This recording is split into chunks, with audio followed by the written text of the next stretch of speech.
જય સંવિધાન, જય ભારત.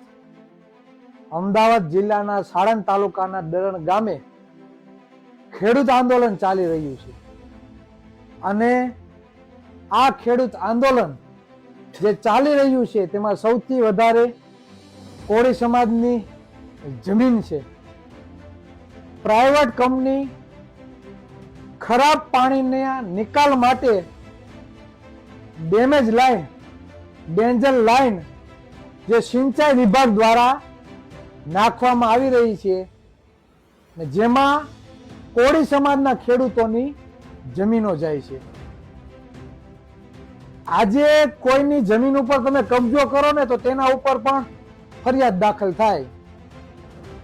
પણ આ સરકાર પ્રાઇવેટ કંપનીને સાવરતી હોય અને તેની દલાલી કરતી હોય તે રીતે ખેડૂતોની જમીનમાં આ ડેન્જર લાઈન કોઈ પણ જાતની પરવાનગી વગર, કોઈ પણ જાતની તેને રાહત આપ્યા વગર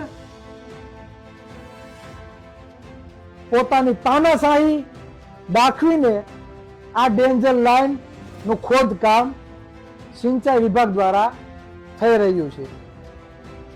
આ તો વાત એવી થઈ કે તમારું ઘર, તમારા માલિકીનું ઘર અને અન્ય લુખ્ખાઓ આવી તમારી ઘરમાં વસવાટ કરવા માંડે, તમારા ઘરમાં દાદાગીરી કરવામાં આવે, તમારા ઘરમાં ખોદકામ કરવામાં આવે.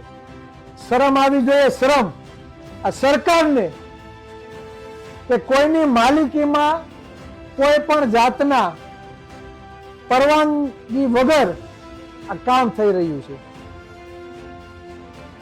અને કેમ? માત્ર ને માત્ર આ કોળી સમાજની જમીન ઉપર ટાર્ગેટ કરવામાં આવે છે. કેમ કે એ લોકો સત્તા ઉપર નથી, તેનો મુખ્યમંત્રી નથી, તેનો ગૃહમંત્રી નથી, અને આ પ્રાઇવેટ કંપનીઓ છે કોની? મને તો એવું લાગે કે સરકારમાં જે લોકો બેઠા છે ને એના માસી માહિયારના દીકરા હશે, અને કદાચ આ સરકારને આ પણ મળતું હશે.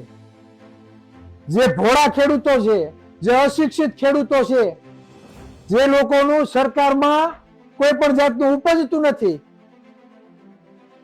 સરકારમાં જે ખેડૂત સમાજના નેતાઓ છે તેના સમાજમાંથી ચૂંટાઈને આવે છે તેનું પણ કદાચ ઉપજતું નહીં હોય.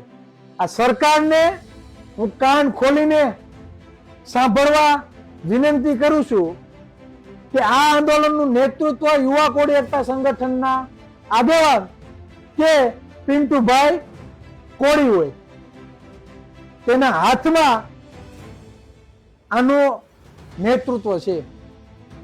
એટલે સરકારને હું કહેવા માંગુ કે ખેડૂતને યોગ્ય વળતર આપવામાં આવે, તે પછી જ આ કામ ચાલુ કરવામાં આવે. આગામી દિવસોમાં આ ખેડૂતોને કે અમારા આગેવાન પિન્ટુ કોળી કે શૈલેષ મેરને કોઈ પણ જાતની જો તકલીફ કે આંચ આવશે તો અમે સાંખી લેશું નહીં. યુવા કોળી એકતા સંગઠનનું પૂરેપૂરું સમર્થન આ ખેડૂતોને રહેશે. જરૂર પડે તો અમે રૂબરૂ પણ મુલાકાત કરશું અને હરહંમેશ તેની પડખે ઉભા રહીશું. જય સંવિધાન, જય ભારત.